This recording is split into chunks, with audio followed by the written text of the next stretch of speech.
if you could make him co-host, he will be happy to move his slides. Now, I would like to take this opportunity to welcome one and all to this global peace, this series of webinars on sustainable development, peace studies in Africa, where we discuss important issues of peace, peace building, peace research, development across the world. And today, in a special way, we have a very interesting theme, which is Alone Together, Peace Through Gospel Music Performance. And the speaker is Dr. Presley Ifukor. If I could say a few words about him, he's a DAD alumnus and currently research director of the Alberta Center for Emerging Democracies at Alberta, Canada. His research interests include social media pragmatics and language use, identity construction, politics, and discursive democratization, use of technology, and social action. So he's really an expert in various issues, particularly in democracy. And he's also a fellow of the Good Governance Network, which is a network of highly educated people who have studied in Germany. So I know Presley studied in Germany, actually was living in Fechter. That's where actually I first met him. So a very warm welcome to you, Presley. And so as he speaks, I would like to ask everybody please to mute your microphones. And after his presentation, we'll have some minutes for discussion, for questions and exchange of experience. So welcome very much, Presley. Thank you very much, George. Can you hear me? Yes, I can hear you loud and clear. Good, thank you very much. Good morning to everyone. Here in Alberta, it's just like 7 o'clock in the morning. And so I hope we have a good time of sharing together. My goal actually is to kind of raise a couple of issues that I have observed in examining the primary data, and I'll be very happy to receive feedback and how to proceed from here. Because at this point, this research is a work in progress, and the data analysis is still going on. We recently curated everything, and we are still kind of working through it. But I feel that we're at a stage whereby we can share a few things. So thank you, George, for that kind introduction. Yes, I had my master's and doctoral education at the University of Osnabrück. And at some point when I was doing my postdoc at the University of Münster, I was based in Fechter. So looking at what actually drove this project is a couple of things. Primarily, my field of study is language, linguistics, politics, and the intersection between social media and how that can spur or how we can examine how the platform spurs action in society.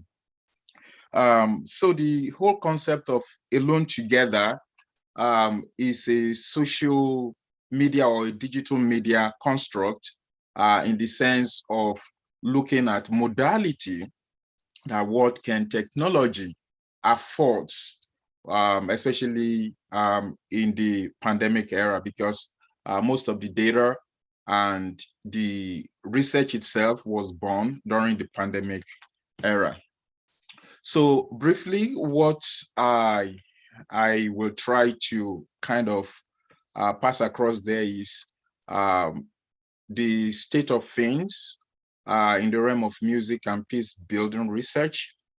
And I will zero in on interactive multimodal communication platforms here as a tool and as an interface that music, language, human action is mediated.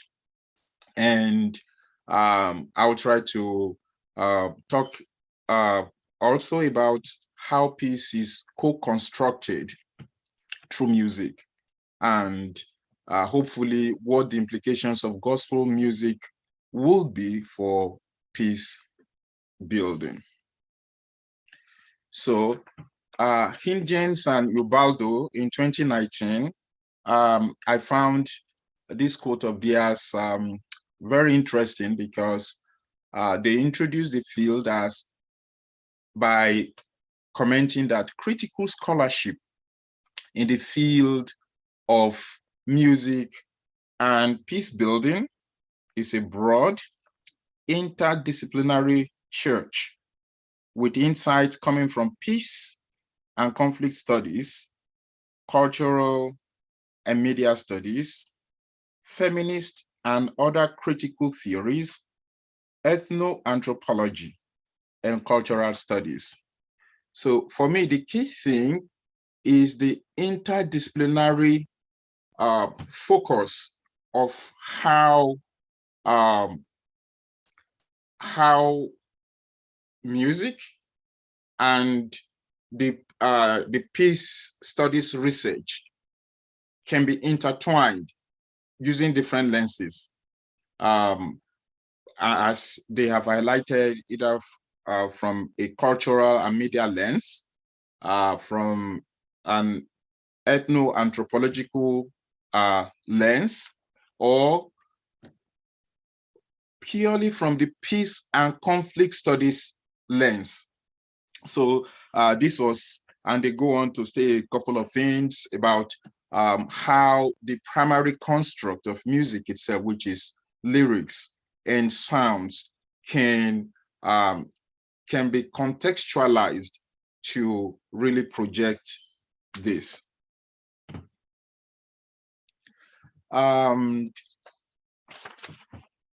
Urbain, in his own work,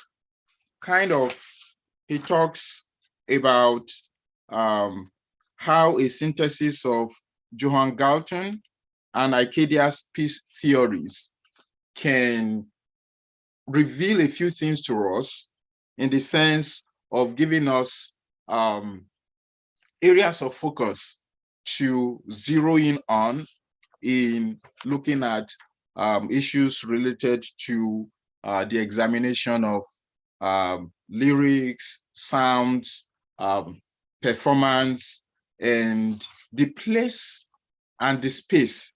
So I start with this concept of inner peace building.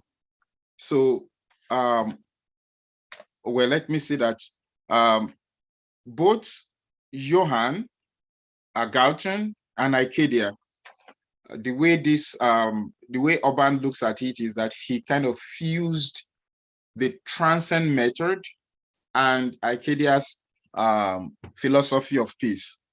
By looking at the core theories of Galtung's transcend method and Ike's philosophy of peace, that this will be essential for our understanding of a synthesis and in these four areas. In looking at inner peace building, the primary focus here is, it starts with the individual. That is how it starts with oneself and placing emphasis on one's own potential and power to initiate change first. Well, going on, music is actually a double-edged sword, in the sense that music can be used for peaceful initiatives and also for violence, to create violence, depending on the lyrics and the performance of the music.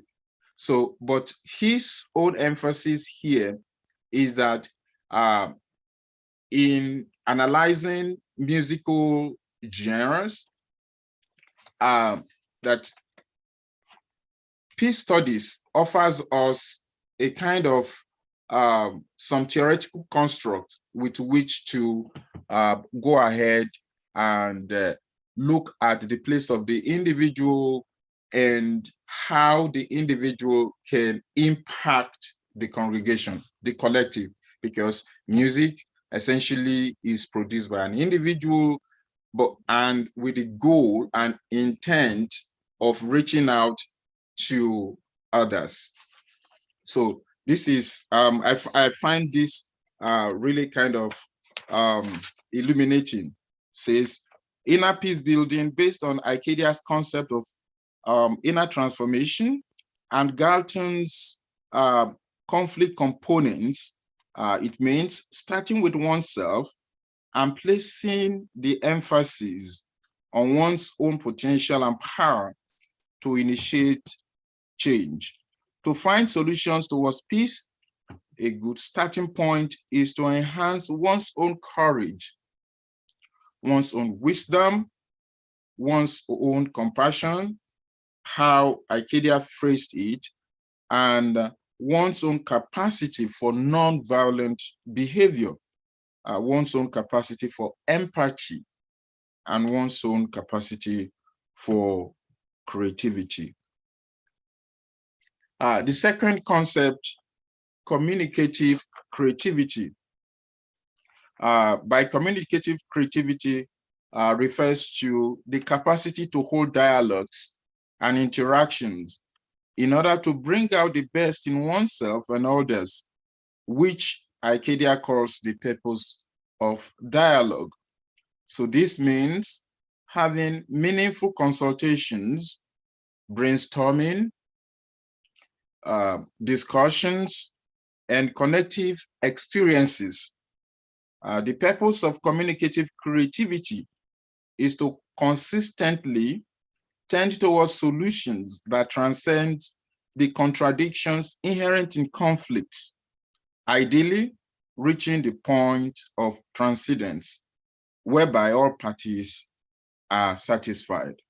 This is rooted in Johann Galtung's transcend method. And as a linguist, as someone who is fascinated by language, language for social action, language used in society, language for effecting change, language for creating a new order, essentially language for doing anything that is non-violent. This was really appealing. This is very, very appealing, and how digital means of communication can be fused and made to fit in this line of research. So communicative creativity is therefore a set of skills and capabilities that allow people to connect deeply. So the whole essence of social media, the whole essence of audio, visual platforms, the whole essence or the whole focus of interactive, multimodal digital tools is connection. And during the pandemic, this became more pronounced, and the benefits worldwide was clearly demonstrated during the pandemic. So the third construct here, planetary awareness. This concept is along the lines of Ike's global citizenships, but goes further to include the entire biosphere and the inanimate components that make up our planet. So for Galtung, he highlights the fault lines that prevents us from acting on the conviction that we are all part of the same humanity.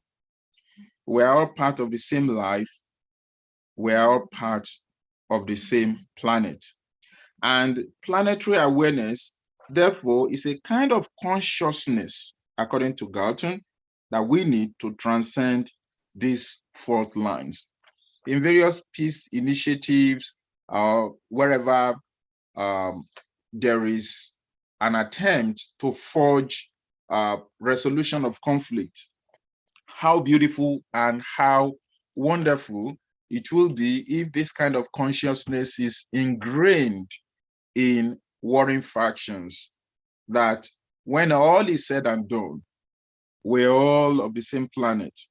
When all is said and done, we are all of the same cosmos. When all is said and done, there is a common humanity that we all share, that we are living organisms. And the fourth construct here is preventive peace building. So in preventive peace building, as introduced here, it emphasizes the preventive aspects of peace building initiatives. So we're talking about activities that fall under the label of conflict prevention, but it also involves preventive strategies and actions in a broader way. So in any location of our planet, there are always meaningful ways to enhance the strength of peace at various levels, at the cultural level, at the structural level, and at the direct level, with the intention of solving problems linked to our daily lives. So in order to improve people's daily lives, a basic understanding, a place to start will be to seek for meaningful ways to strengthen peace at the various levels of human interactions.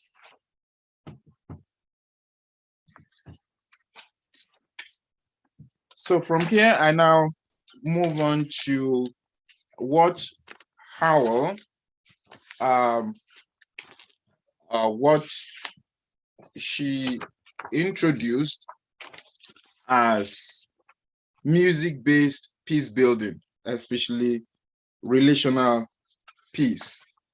And it is premised on Bergh's 2010 approaches to music itself. The one, music is a representation, music as representation.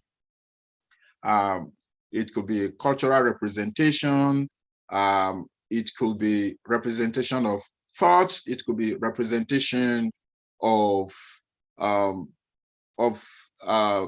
various kinds of societal change initiatives.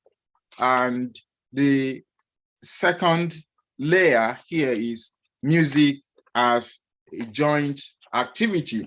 So this is where it is germane that music can be used to co-construct peace, because usually when there are warring factions, when there are people up in arms against one another at the individual level, at the societal level, at the structural level, the proposition is that music, or peaceful music, I should say, when seen as a joint activity, producer, performer, and the receiver are able to bring that to fore. And the third layer of his approach is music as an emotional tool. Basically, this is what is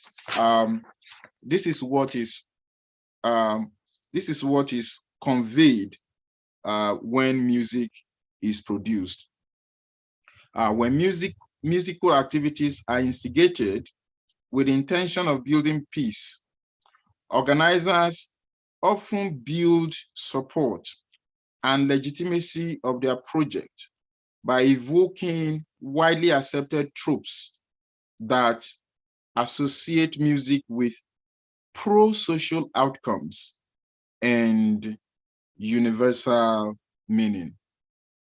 Music as a joint activity aims to forge relationships, dialogue, and empathy through shared participatory music making, while music as an emotional tool uses music to modify people's moods and generate connections through shared emotion-laden listening. Yeah. So on that premise, what Howell has referred to as relational peace construct is then introduced. So relational peace models layers of relationships and their representation of non-denomination, their representations of deliberation, and their representations of cooperation. With this perspective, the experience of relationship, that the meaning of playing and listening to music, where it lies, is indicative of an alignment with Soderstrom's concept of peace. Relational peace is studied through analysis of relationships. It considers behavioral interactions, subjective attitudes, and how the relationship is perceived by the parties involved. Critical peace scholarship reminds us that the conflicting parties in the same setting frequently define peace and its associated relationships and social ordering differently. So this competing construct of peace can be modeled within musical action and the relationships it enacts, making it important to excavate the layers of relationship to reveal where non-dominance, where deliberation, and where cooperation are enacted. So as argued by Howell, the relational peace as a construct or harmony can be used as a variety of relational peace. In the sense that harmony can be understood as a variety of this instantiation of relational peace in the interactions of primarily non-dominance, but negatively dominance, primarily deliberation, and how a harmonious and peaceful relationship can be sustained. So in order to situate this, harmony as a variety of relational peace hinges on three orders. Number one is the harmony as order. Number two is harmony as blend. And number three is harmony as conflict avoidance. So a harmony as order is a model of harmony that is achieved when different layers of society, when they conform to the expectations of their roles and life situation. So to achieve harmony as order, harmonizing is necessary, although with different goals in mind, but the goal is not doing the same thing, but striving towards a commonality. So for instance, in music, this may mean adding a tone that complements other tones in the various parts of music, the soft, the basal, the tenor, and how the various musical components complement one another. So harmony as blend is constituted through the combining and blending of all diversity in society towards a functional whole. So harmony as blend does not, or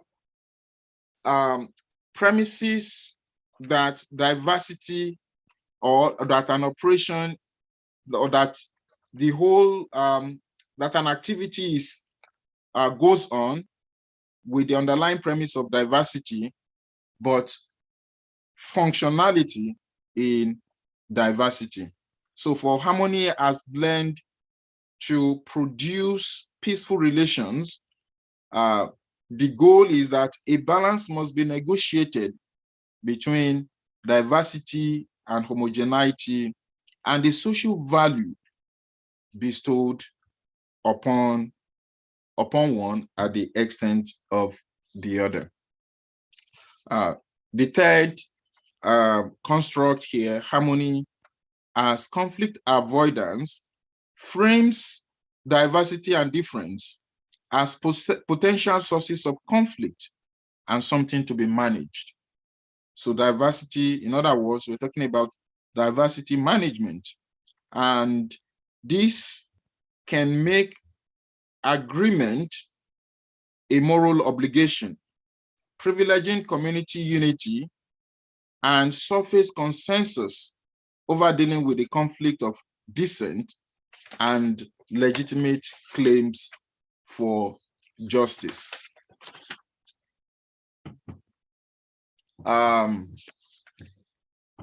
So my primary data for this project is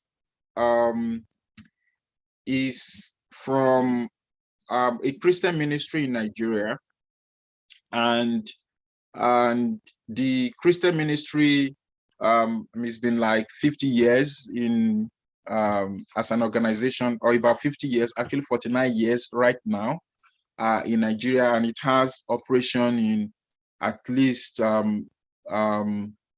88 countries of the world. So, but what happens is that this, what is called Global Crusade, is something that started last year. And the focus of what I've been looking at in this project are the religious activities that happened from June to December last year. And it was very fascinating to me how both the organization and how the various platforms were used to link these the activities. Usually, the program will be announced with a poster, just like as you see. So you have at the heading, it's called a Global Crusade, and from month to month, the theme will vary. So, but the poster you have here on the slide is the event that happened in August. So you have the theme. For instance, this is Divine Touch for Total Freedom. Basically, it clearly projects that this is a religious activity, and the theme, divine and touch and freedom, looked at from the lens of how these themes are used and understood from the Bible. So you have the convener to the left. His name is Pastor Dr. William Folorunsho Kumuyi. one of the foremost pastors in Nigeria. And to the right-hand side, in most of the posters, you will have a musical artist. So this is where it becomes, this is where it became fascinating for me, because while I was in Nigeria, I was very familiar with this religious organization. And I know that before the pandemic, before last year, in the 49, almost 49 years of the organization, musical artists are not usually projected on the poster. So this is done for an effect. And I believe, from my background knowledge of both the organization and its use of the regular media in the 80s and satellite in the last 10 years, or thereabout, and now the integration of what I'll be highlighting shortly, the integration of Zoom, which we're also using now for this talk, the integration of Zoom, such that congregants from different parts of the world, at least from the statistics I got, was that congregants from at least 88 countries of the world are able to be fed what is happening in a location in Nigeria to different parts of the world. So the question for me the first time, and actually this is what sparked my interest and my team, our interest in this research. So when we saw this poster and we saw the musical artist, we said, oh, this is really new. So what is prompting the innovation? What is prompting this change? Globally, there was the pandemic and its associated challenges on the health, on the mood, and various things. For those who have been following recent events in Nigeria in the last year, a whole lot of things have been going on with kidnappings, with killings, a little bit depressive societally. So injecting music, therefore, as an advertising strategy, therefore becomes a way of appealing or doing something on a societal scale, such that focus is momentarily shifted from the predominant happenings to what the program or what the crusades on each month promises to congregants. So it was introduced in June 2020, and the maiden global crusade edition was held in Abuja, Nigeria, and it was live streamed to different parts of the world via Zoom, social media platforms, YouTube, Facebook, Twitter, and regular the mass media communication, radio and the TV. So it's been going on actually since it started in June last year, but my focus has been on the data we collected for the year 2021.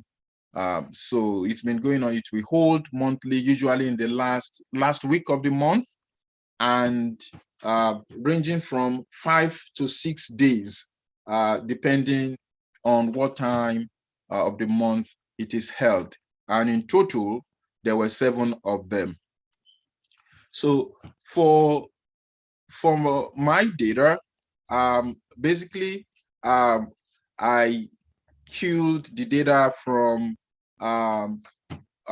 using, so I cued the data by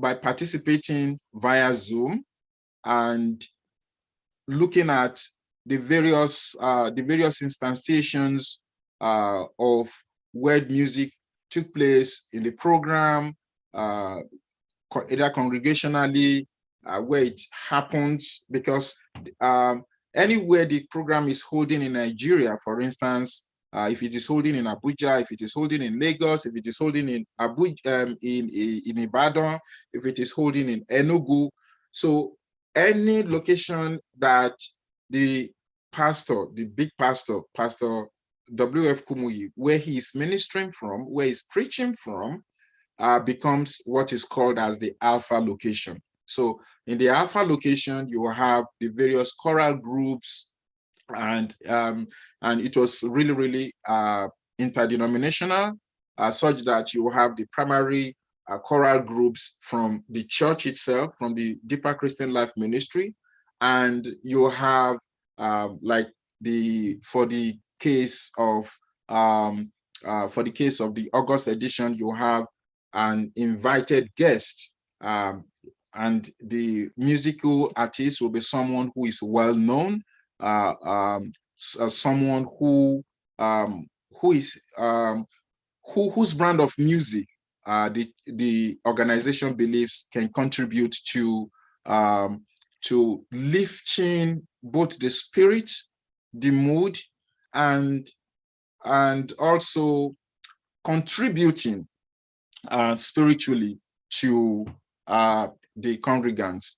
And in some of the locations in Nigeria, you also have artists from the region where the program is taking place, popular Nigerian artists, gospel artists who would be singing from there.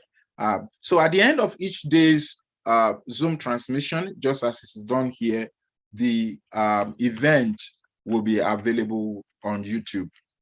So in order to have a better understanding of, because my primary interest was how, looking at the number of congregants that the organization has in Nigeria, that how did they manage to kind of pull this together, and it's been going on for like 1 year. So what I did was that I used myself and my team, we administered questionnaire to congregants, primarily outside of Nigeria, because we're trying to look at the interactive model,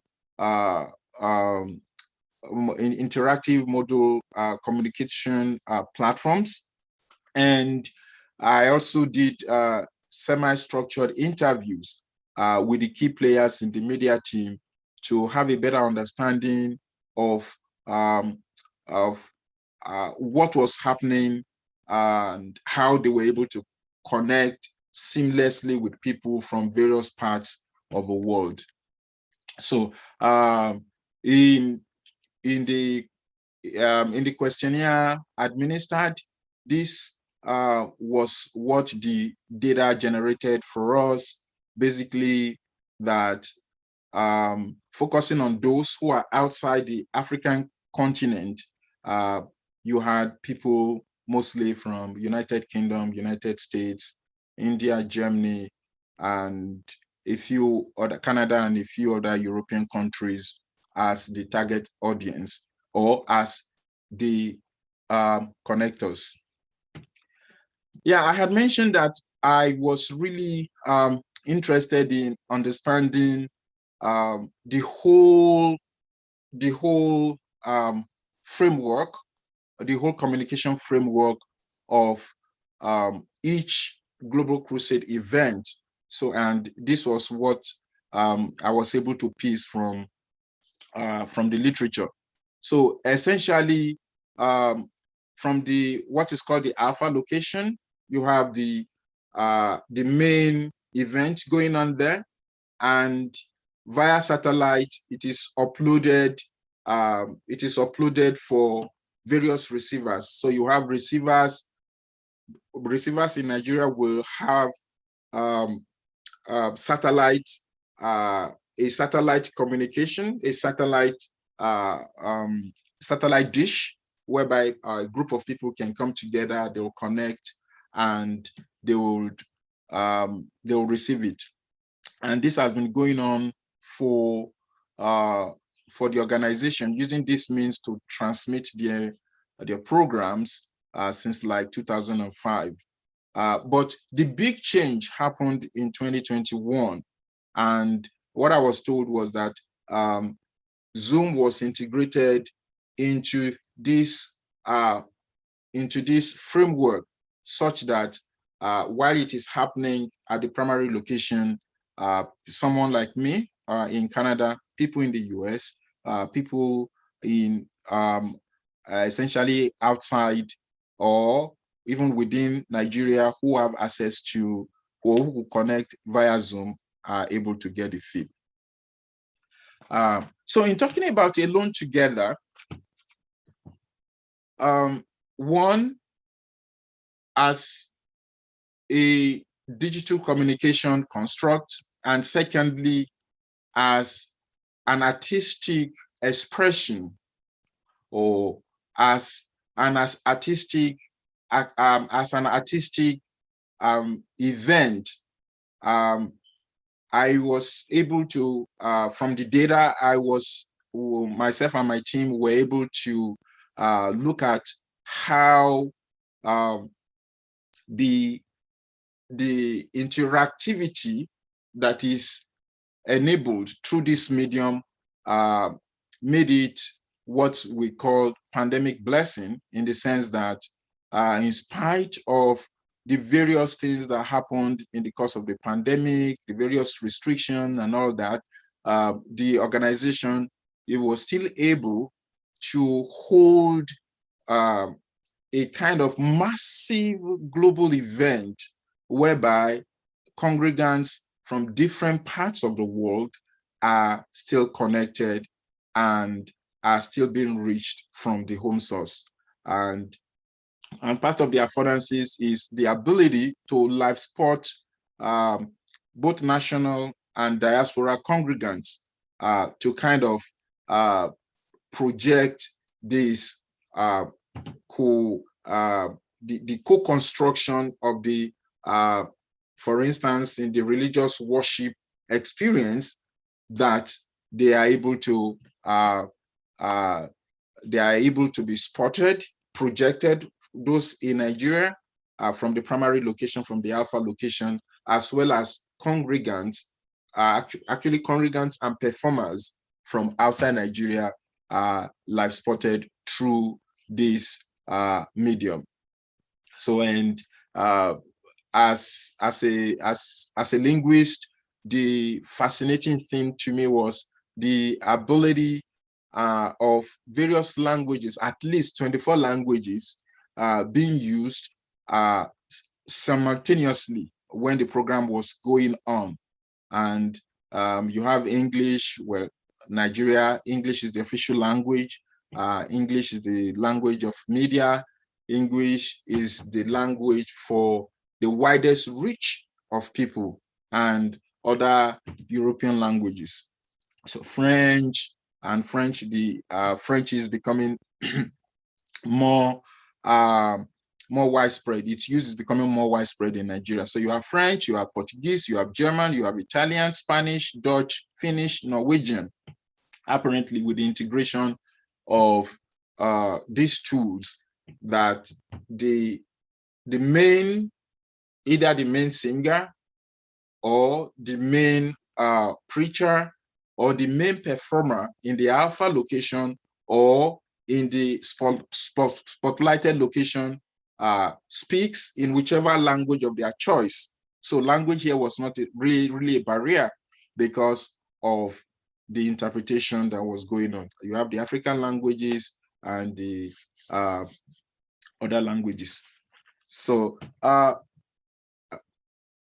I will just kind of highlight the functional dimensions of gospel music performance, because gospel music performance, or gospel music as a genre of music, has certain functionalities, and Bergh had highlighted 4 of them, which for the sake of this presentation, I felt captured some of the essence of what I was of how to situate the discourse. So gospel music, according to him, according to her, beg your pardon, reflects and transmits a sense of the historical past while simultaneously addressing immediate concerns and projecting future solutions. And we really, really saw ample display of this in our own data. Yeah, because of the hopelessness, first from the global pandemic perspective, so life before the pandemic and life during the pandemic was through the lyrics, through the presentation, and even, excuse me, for some of the performance before they will start on a note of appreciation, on a note of one being positive, on a note of looking at the number of people who had passed on in the course of the pandemic and how grateful one needed to be, and kind of releasing or starting on a note of inner peace with oneself. And on that note, projecting it to the, for instance, the main singer or the main performer will want that projected to the audience, and the audience kind of infected, if I can use that word, by that. So the second functionality is that gospel music is an affirmation of life and the meaning of living. Oh, how germane this has been in the course of the pandemic. And we also, in the various lyrics from the various locations that we examined, this proved to be the case. Then thirdly, gospel music is a vehicle for individual expression within the context of a shared system of meaning. So gospel music functions with a certain kind of message, functions as a genre, functions with the understanding that both the sound, the selection of the choice of words, and the arrangement of the lyrics were communicating something that is adjudged to be meaningful, or that has a shared meaning with both the performer and the congregants. So the fourth functional dimension, as highlighted, is gospel music is simultaneously an agent for spiritual sustenance and an agent for reinforcement of cultural identity. Yeah, basically, at the core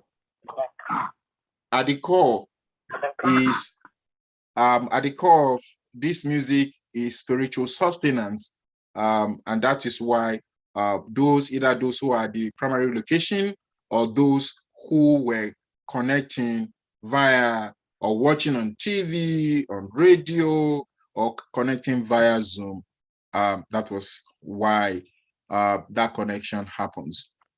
So I just highlight very briefly what some of the things I had mentioned. So to my left, you have a live rendition from the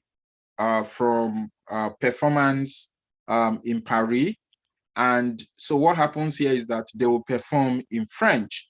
So, but at the same time, because if you see the second line, actually what you have on the second line will be in French, and what you have on the first line will be in English. So the French speakers almost immediately are able to follow.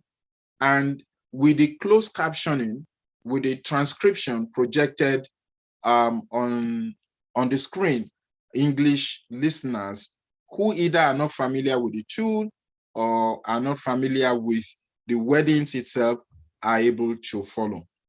To my right-hand side, you have the spotlighting of the performers from Egypt. So they will sing in Arabic, So, and what immediately happens is that on the first line, usually on the first line, you will have the transcription in English, and you will have then the translation in French. And with the caliber or with the nature of the individual, the performer, the guest artist, his name is Domwen, and he was able, I captured this to kind of highlight how he was able to transition from singing in English to one of the Nigerian languages, Igbo.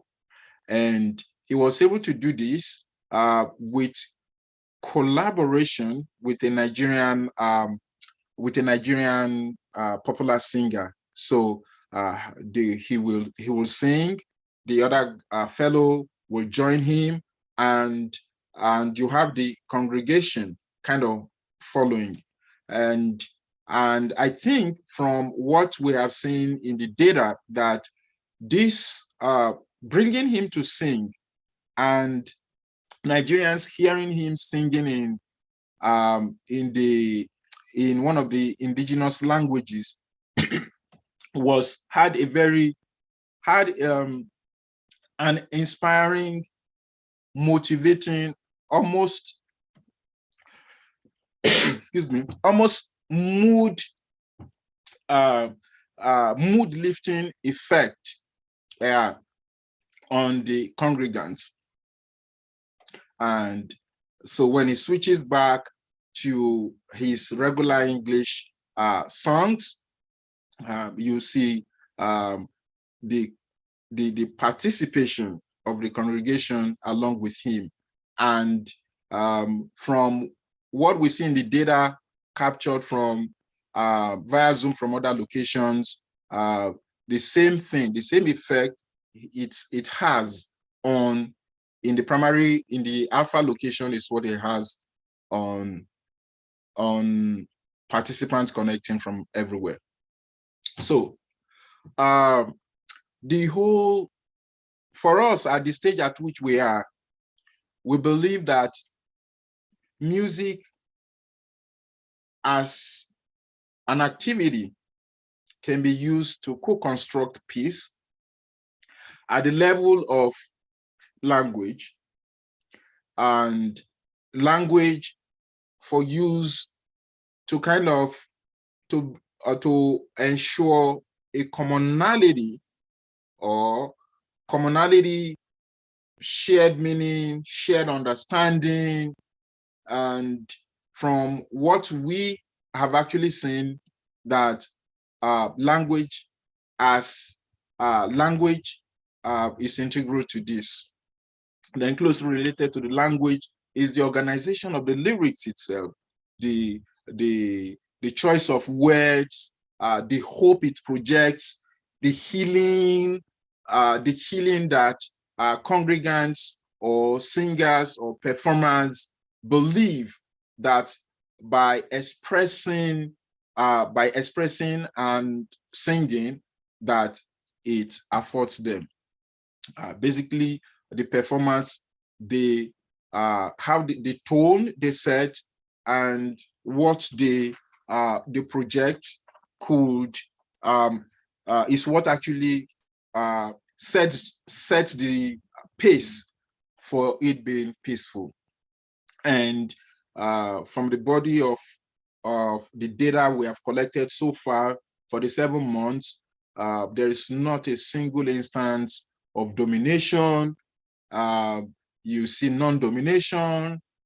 You see invitation of the audience to kind of join in the experience of the message being projected, or the song being performed by the singers. Well, the place and the space matters. The place and the space in the sense of looking at it from the point of view of sacredness, that it is a religious thing, it is a religious activity, and coming into the arena, there is there is the understanding that the congregants should be at ease and should be at peace with other worshippers. So going forward, what are the implications of gospel music for peace? Looking at the various scholars and the articulation of harmony, the articulation of music for peace, we believe, myself and my team, we believe that the content efforts should, for gospel music to continue to be a resource for peace, the content is very primary, because at some point, and what the literature also have shown, is that music actually is ambivalent. It could be used positively to inspire positive action, and it could be used also to inspire violent and non-peaceful action. So for each, so our proposition is that the content, as we continue to look at the content or the creators or the performers, that the content is primary. Then the performers actually are the ones that set the tone. They drive whatever lyric, whatever language, whatever content it is their mode of presentation, is how they project it to the listening audience that will matter. I look at then also for the synthesis of methods and frameworks. This project is very appealing to my team, because we have people with different disciplinary background, computer scientist, myself, a humanist, with passion for digital media, that gospel music for peace, or the instantiation, the interpretation, the production, or the artistic performance of gospel music as an artistic work or as a genre will benefit from a synthesis of methods and frameworks. And finally, I'll just, I already alluded to that there has to be continued collaboration among the key players. All right, thank you very much. Wow, thank you so much, Presley, for this wonderful presentation. And we have definitely learned a lot through the inner building, peace building, communication, creativity, planetary awareness, preventive peace building, etc.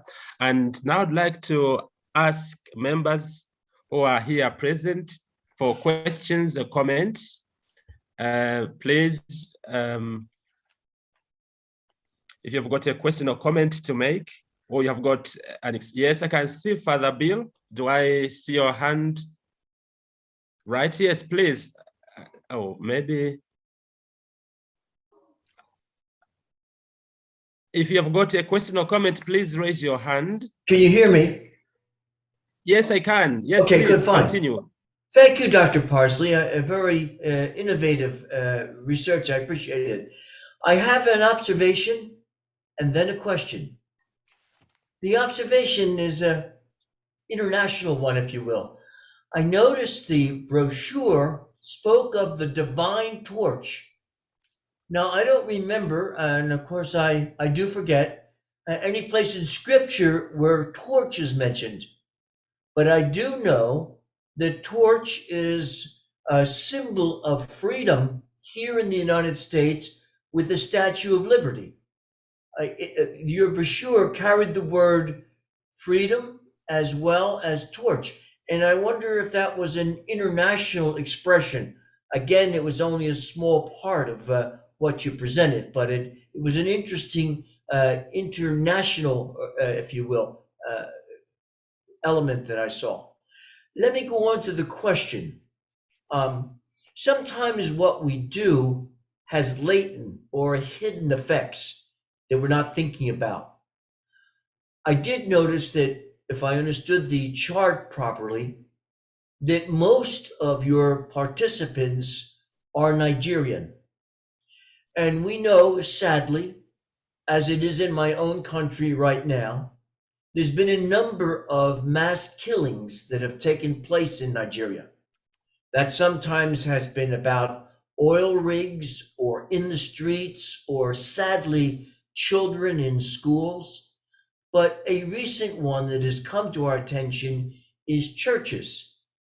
And I wonder, have you thought at all about the possibility that the gospel movement that you highlight so strongly is drawing somehow negative attention to the churches and perhaps prompting those so inclined to do damage there? Yeah, thank you very much for the observation. So a church on the on the poster is not TORCH, but human touch, TOUCH.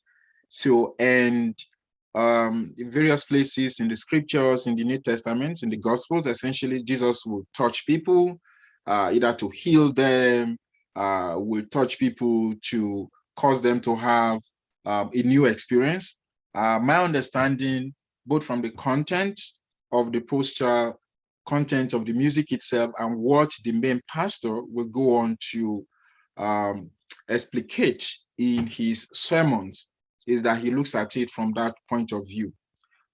So the individual doing the touch is not him as the one speaking, but he looks at it and it's an allusion to what he experienced Jesus doing in the gospel. So that's just, Thank you. but thank you. Yeah. There was a distortion of being able to see it on the.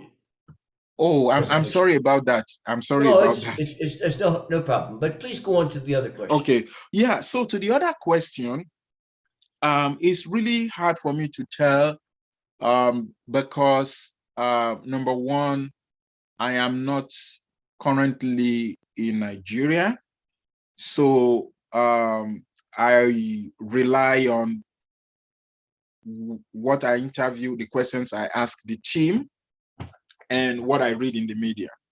But my understanding is that those who are engaged in either kidnapping or the killing is not necessarily because it's a church that that makes them to be predisposed to do what they do. They carry out, just like terrorism everywhere. So having violence inflicted on a large scale kind of gives the perpetrators satisfaction. So in places like churches, like malls, like sporting arena, where you have people gathering in numbers, will be an obvious target. So I do not, I do not see it from that lens. I do not see it through that lens, and thankfully, from the organization, from what I've studied about them for a while now, is unlike some other denominations in Nigeria. They are not very loud in the sense of being of drawing us attentions to themselves, but rather the core message is how the individual can play a role in influencing, in bringing about actually peaceful coexistence with other Nigerians in the society. So that's how I would understand it. Thank you. Thank you. Thank you. Lester, please, you have a question or comment to make? Hi. Yeah, this is really a wonderful presentation. Thank you so much. Wonderful topic. And it reminds me. Are you having trouble hearing me? No, I can hear you. We can hear you. Okay. Perfect. Turn up my. I hope there's not too much noise in the background. I'm sitting out in the backyard and there's traffic. But I've been very interested for some time in what I have often called the aesthetics of resistance, and I especially looking at a case study of the role of the blues as a music genre in helping to set the stage for the civil rights movement in the United States. And and in fact, I was thinking as Presley was talking, maybe someday if we can't get anybody else to talk, I could make a presentation on that. But we have Max Weber.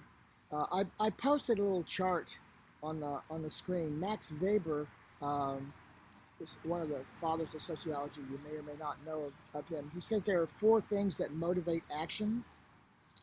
There's instrumental rationality when you calculate the means to an end. There's value rationality where you calculate morality of an action. You just want to do the right thing. But then there's affective, the emotional motivations of action, and the traditional, that is doing things that we've done in the past. And the thing that's interesting to me about music, and this is certainly true of, especially of gospel music, right, that it appeals to all 4 of those motivations to action, which is part of why it's so powerful for peace building. And I just wanted to throw that into the mix for your thinking. Thank you so much for this presentation. Really helpful. Thank you very much indeed, Les, for your comment. And I'm looking for another hand. Of course, you can also put your question in chat. Yeah, I think someone, is it Lubungu? It says conceptualize is saying that peace is not just the absence of conflict. Oh, absolutely, absolutely, absolutely. And I'm sorry if it came off as I clearly understand that. And in fact, in the literature, there's the negative peace, positive peace, and various strands and dimensions of peace. No, by no means conceptualizing peace in absolute terms as the absence of conflict, but because because of the approach from which I'm looking at both the production and the lyrics and the language, is why it appears that those were the instances, and the projection, the co-construction of the conception of peace. But I clearly understand that peace is not just the absence of conflict. Thank you very much. Thank you.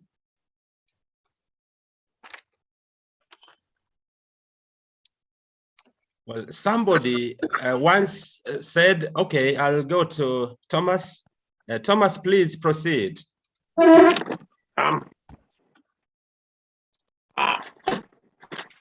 Okay, let me just plug in my speaker. It's going to work better.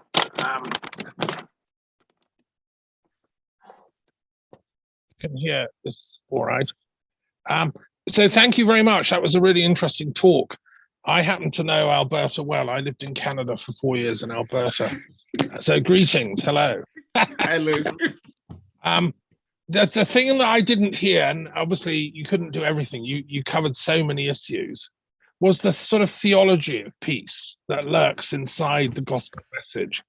And I noted your comment right at the end. You said music is ambiguous. You know, you see the military also use music. They have marching songs, national anthems. You know, the kind of Ku Klux Klan had their hymn tunes. Do you know what I mean? So there's a sort of, how do we envision the afterlife? Is there going to be a certain type of music in heaven and a certain type of music in l'enfer, to use the French term? And can we resolve that here and now? Could we get, I mean, the theology in gospel music is very much, well, I think, very much Jesus is going to save us, you know. Now, if you were to do that in a mosque or an Islamic context, you know, no, it wouldn't be right, because Allah's going to save us. Jesus is just one of his prophets. And similarly with other types of sacred music. I mean, if you extended this study to say Buddhist, Hindu, and other types of sacred music. So I'm just thinking, what would be lovely would be if you went back over it and looked at the theology implicit in the in the gospel music you were studying. And my slight concern about some of the theology is it implies a sort of heavenly war. There's a war in heaven which is going on. The music is to get us all to join the right side and win a victory. Can we demilitarize that theology? Can we have genuine peace theology sung? What would a gospel lyric look like if you took out the heavenly war idea? Or is that essential? Can we not even think that? Like, you know, do we need the devil to have the music? Anyway, it's just a slightly, you know, it's a theological question. Thanks, Presley. All right, thank you very much. And you thank you for that observation and the comment. And that I had so many things I was trying to kind of bring to bear, but I can speak tangentially about how this what I have observed from the lyrics from this data. And the first thing is that the selection of the songs are kind of awakening an approximation and looking up. So there are lyrics that, and a bunch of them, maybe more than 70% of them offhand now, are approximation towards deliverance. That that human problems, human frailty, for instance, the ongoing pandemic and all that, that there's an approximation of looking up to Jesus as the savior. So that's from the deliverance point of view, as the savior to maybe conquer, take one out of that realm. Yeah. So for the afterlife, the understanding based on what I know about this organization also is conceptualizing music and talking about music that talk about the afterlife in the sense of the cessation of pain, the cessation of poverty. Of course, poverty is an integral, I mean, is a lived experience, is for Nigerians.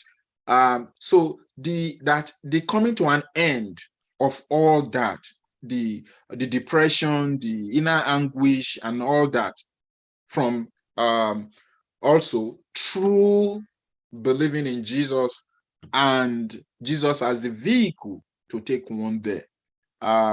So for the other religions you talked about, it will have been difficult for me to kind of weave all those things, because basically I'm talking about gospel music, and Christian theology, at least to my mind, is what I would have felt most appropriate to use in explicating or unpacking the language and the construction of deliverance in them. So can we demilitarize music? Well, maybe that would be to that message would be to the performers. I am just an analyst. But very, very useful and nice observation. Thank you very much. Thank you. Thank you very much, Presley.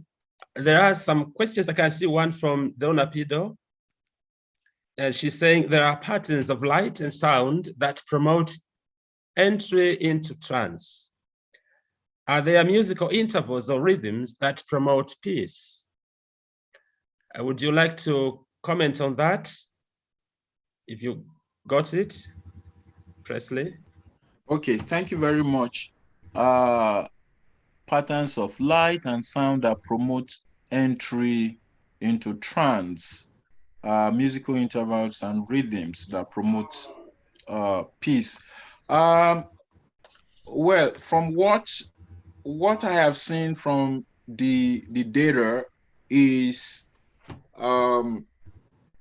what I would call the softening music. So for each of the on every day in the at the event, so the music will start on a tone of gratitude, on a tone of thanksgiving, and it is usually on a note of softness. So there'll be the gratitude, the appreciation, the opportunity to be alive when that is being when that is brought to the fore of consciousness. And you could see in some of the video, you'll see people when that is going on, you see them closing their eyes, raising their hands, and definitely they are not looking at the singers, they're not looking at the performers. It seems to be that the softening, starting on that soft, in quotes, on that soft note, kind of brings one to that what you to what you call entry into trance.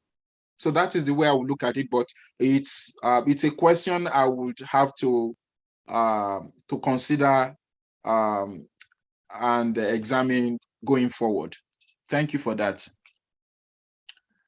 And I think I see Lubungu. It says, I liked the Ike's philosophy of peace, starting with oneself. If you want to change the world, change yourself first. What is your take on this? Well,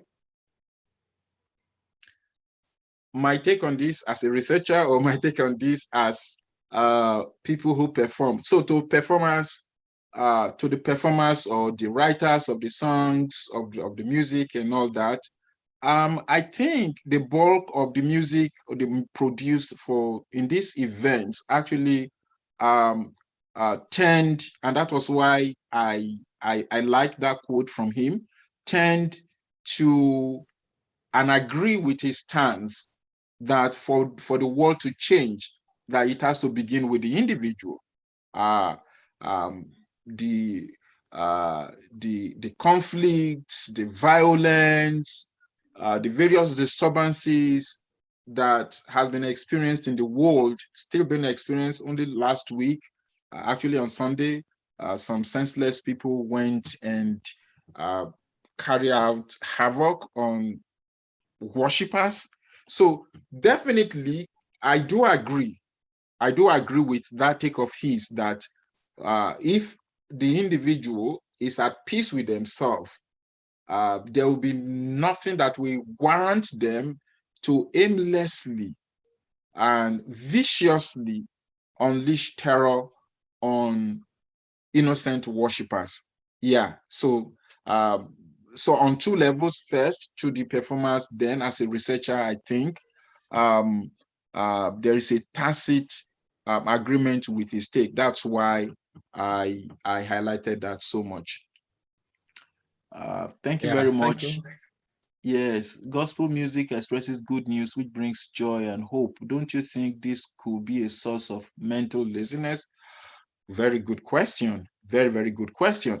So from my understanding both with my interview with the back end people, that was not actually the case.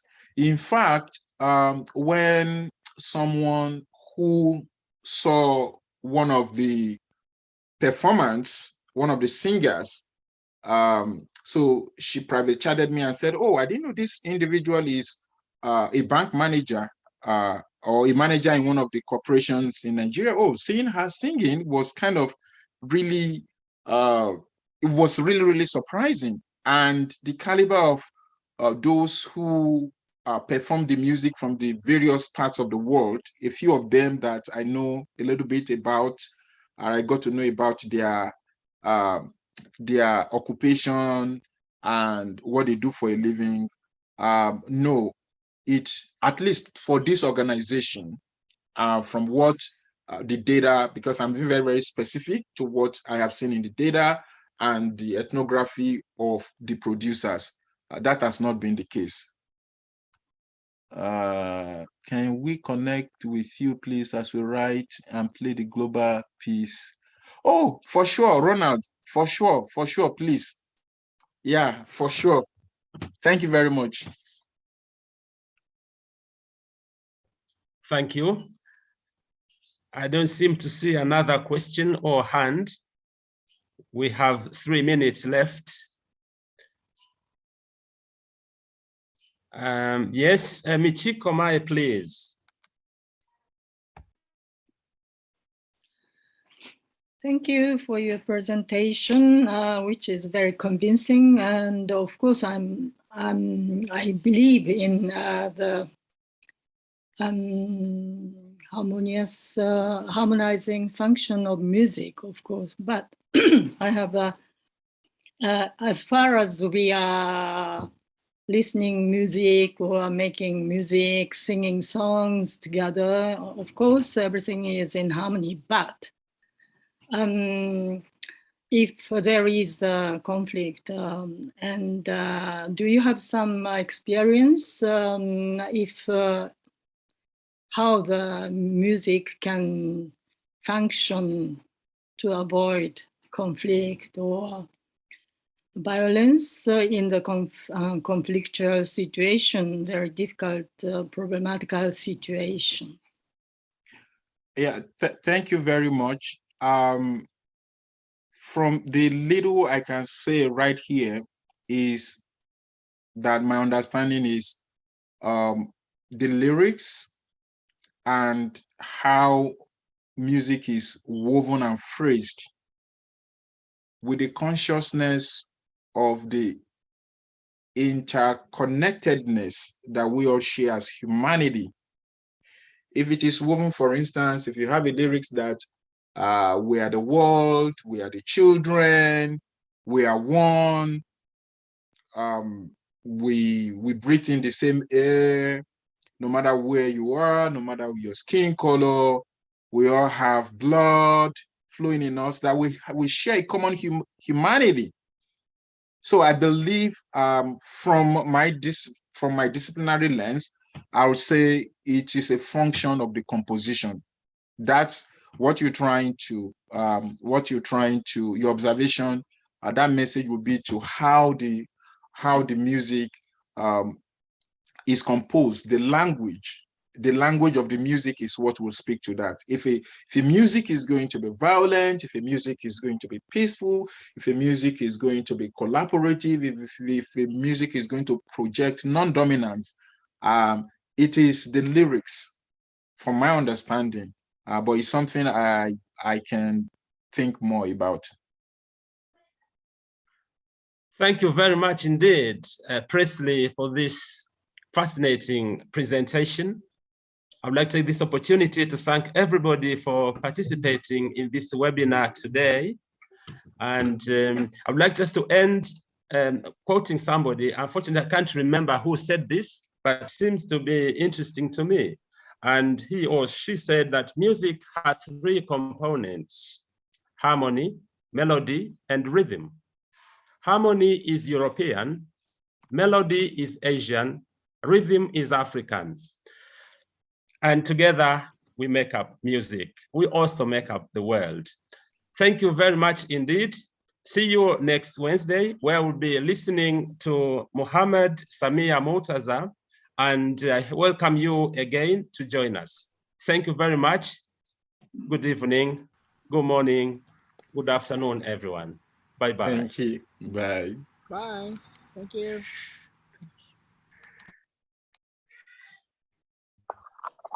Thank you, George. Thanks to the presenter as well, and everyone